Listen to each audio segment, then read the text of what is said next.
काय तपास केला हे मला दाखवा. 8 दिवस ह्यांनी माझ्या फोनला रिप्लाय का नाही दिले हेही मला सांगा. हे जे लिहून दिलं इथं की दिव्या सुनील शिंदे यांचा तक्रारी अर्ज प्राप्त झाला असून सदर बाबत त्याच्यावरती नोंद होईल असं येऊ का आम्ही?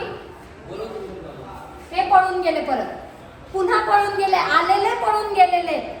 ह्यांना उत्तरं द्यायची नाहीये. चांगलं कुठून तरी काहीतरी आहे म्हणून हे उत्तरं सुद्धा देत नाहीयेत. हेच माझे हे करणार होते, तक्रार घ्यायच्या आधी तपास करणार होते ते. तक्रार अर्ज यांच्याकडे तपास अधिकारी म्हणून वर्ग केलेला आहे आणि हे कुठल्याही प्रकारचं उत्तर देत नाही. एक जंटलमॅन असतो की तो एक महिला काय बोलत असेल तर तिचं थांबून ऐकणं, बरोबर. आणि लिगली हा व्यक्ती तपास अधिकारी असल्यानंतर सुद्धा त्या फिर्यादीचं सुद्धा पूर्ण म्हणणं ऐकून न घेता अशा प्रकारे निघून जाणं हे कितपत योग्य आहे? हे कायदा सुव्यवस्थेचं मी खरंच बट्ट्याबोळ झालेलं. अशा लोकांना वर्ग सूट नाही करत. जे लोक बिचारे उन्हातानामध्ये पळपळ करतात ना, जी पोरं ज्यांच्या पर पायाला छाले पडले ते अशा लोकांना वर्ग द्या तुम्ही, खरंच द्या. ज्यांना देशासाठी लढायचंय, ज्यांना सामान्य लोकांसाठी नोकऱ्या करायच्या, हे काही कामाचे नाहीये, काहीही नाहीये. 8 दिवस झाले उत्तर सुद्धा देत नाहीयेत आणि आत्ताही पळून गेले. मॅनर्स सुद्धा नाहीये की कुणाशी कसं बोलायचं आणि कुणाशी कसं नाही. एक जंटलमॅन असतो ना जो स्त्रियांचा सन्मान करतो, तो निदान कुठली स्त्रिय नाव लोंढे साहेब आहे, दत्तू साहेब लोंढे म्हणून यांनी, आणि हे हिच्या तक्रारीचं हे तपास अधिकारी आहेत ऑन पेपर, आम्हाला असं सांगितलं गेलं. आणि तपास अधिकाऱ्याचं प्रथम कर्तव्य आहे पूर्ण म्हणणं ऐकून घेणं. माणूस म्हणून, एक जंटलमॅन म्हणून सुद्धा त्यांनी म्हणणं ऐकून न घेता अशा पद्धतीने निघून गेले. तर कायदा सुव्यवस्थेचा पूर्णपणे बट्ट्याबोळ झालेला आहे. फडणवीस साहेब, कृपया तुम्ही तुमचं प्रशासन, पोलीस प्रशासन कशा पद्धतीनं महिला नारी सन्मान करतील याच्याकडे कृपया लक्ष द्या आणि अन्याय कसे कमी होतील किंवा अन्याय करणाऱ्यावर कशी कडक कारवाई होईल याच्याकडे लक्ष द्या. आणि योग्य त्या माणसांना वर्दी प्रदान करा, म्हणजे त्या वर्दीची सुद्धा इज्जत राहील, या देशाची सुद्धा इज्जत राहील.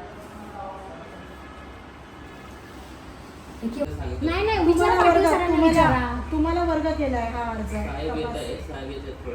म्हणजे त्या दिवशी रात्री 4 वाजेपर्यंत जसं थांबवलं तसं परत तुम्ही मला थांबवणार.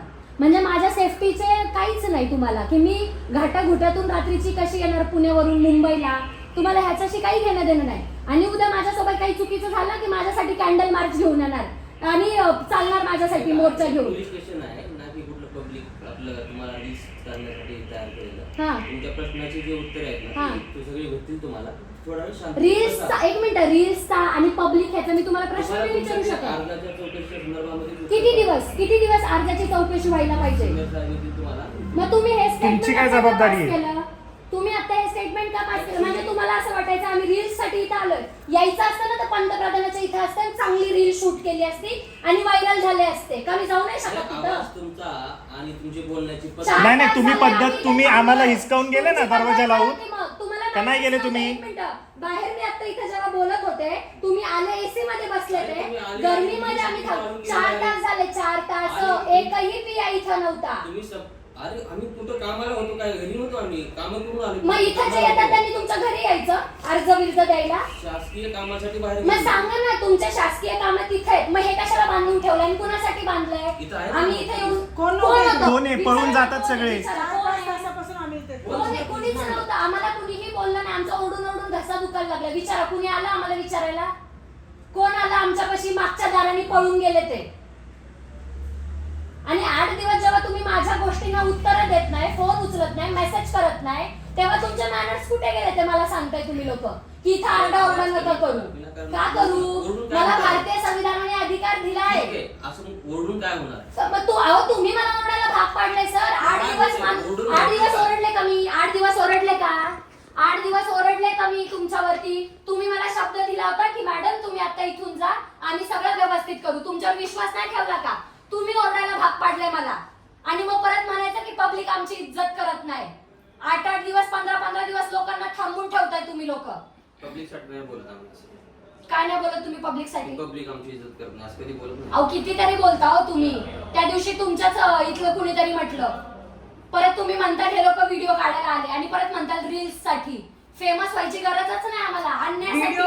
व्हिडिओ शूट करणं हा आणि ते आमचा जर तुम्हाला अधिकार आहे फेमसाठी वाटत असेल आणि तर आमच्या कसं सांगा? सेफ्टीसाठी आम्ही शूट करतोय अरे करा, शूट करण्याबद्दल हरकत नाही, पण एवढ्या मोठ्या आवाजामध्ये मग 8 दिवस तुम्ही द्यायचं नाही ऐकत नाही ना तुम्ही, आम्हाला. 8 ऐकत दिवस नाही. जर द्यायचं तुम्ही नाही. ऐकलं तर कशाला ते तुम्ही मोठ्या पण वकील आवाजात? आहेत, अशा मोठ्या हो. आवाजात बोलला आणि ओरडलं. तुम्ही कारण किती तुम्ही व्यवस्थित ऐकत नाही दरवाजा ना. लावला सर, दरवाजा किती छान तुम्ही लावला एसी मध्ये बसलात आम्ही ऐकलं हा? का काय काय लागतो तो वाटलं. नाही, ऑटोमॅटिक नाही. लागतो म्हणून तुम्हीच आम्ही बोलले तो की थांबा उघडला पण बोलवलं. ऑटोमॅटिक उघडला सर. आम्ही बोललो येऊ का, तुम्हीच बोलले थांबा बाहेर हो ना, का?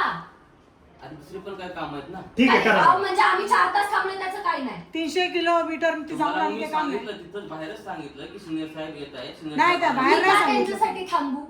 इथे बाहेर कुणीतरी नाही. पाहिजे ना माझी दखल घ्यायला. पोलीस स्टेशनचे इन्चार्ज आहेत. बरोबर की नाही? मग इन्चार्जनी मग इथं तुम्ही असायला काय पाहिजे तुम्ही ना. काय इन्चार्जला तुमचं काय? तुमचं कर्तव्य काय? 8 दिवस तुमच्या इन्चार्जला मीटिंगच आहे. काय त्यांचं नाव? काय नाव आहे? पाटील काय?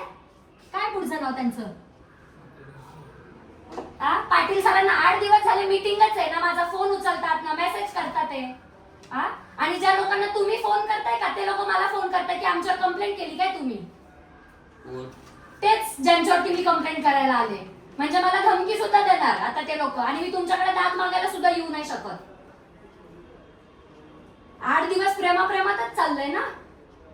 आता डिझेलचे पण पैसे द्यायला सांगा ह्यांना मला माझे, पुण्यावरून मुंबईला येईपर्यंतचे.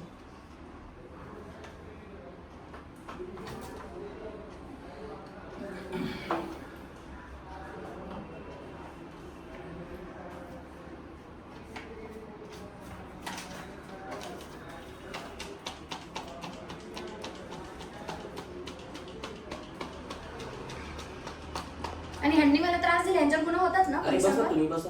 नका नका आम्हाला आता कुठे 4 तासानंतर बसू. ह्यांच्यावर गुन्हे होतात ना पोलिसांवर, ह्यांच्यावर पण करू आता. सगळे गुन्हेच गुन्हे करतो आणि लढत बसतो. मॅडम बसा, तुम्ही बसा. काय हरकत नाही सर. पुण्याहून आले तुम्ही ना? एवढे जंटलमॅन तरी निदान एक अरे तुम्ही पुण्याहून आले ना.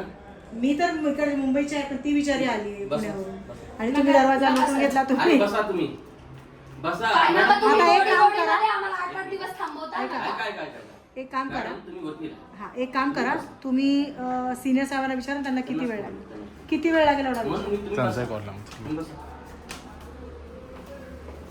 बसा. बस नका मला बसायचं. मॅडम बसा. नका सर, तुमचं ऐकून आम्ही चूक केली त्या दिवशी. नसतो गेलो 4 वाजता तर बरं झालं बसा ना असतं. तुम्ही. उभा का उभा काय? नका जाऊ द्या. एवढीच आमची काळजी असती तुम्ही त्या 8 दिवस आम्हाला येण्यासारखं केलंच नसतं. आमची काळजी तेव्हा तुम्ही दाखवायला हवी होती. आम्ही तुमच्यावर विश्वास ठेवतो सर, डोळे झाकून. तुमच्या सगळ्या प्रश्नांना सगळी उत्तर साहेब देतील. कुठं पिपिंचं मार्गदर्शन घेऊन. हो, ती साहेब आहेत ना, सगळे तुमच्या प्रश्नाला उत्तर देतील. असं नाही होणार की तुमच्या एका प्रश्नाला उत्तर नाही दिलं. देतच नाहीयेत. सगळ्या प्रश्नाला उत्तर भेटतील तुम्हाला. मी सांगतो ना. पण प्रश्नांची उत्तरं घ्यायला पुण्यावरून मुंबईला यावं लागतं आता आम्हाला. तुमचा फोन उचलतात आहे का? 5-5 हजारचे डिझेल टाकून. येत आहे सर. किती वेळ लागेल विचार. हां या सर.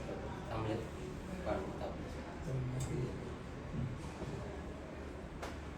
किती वेळ लागेल विचारा ना. गोरे गावला.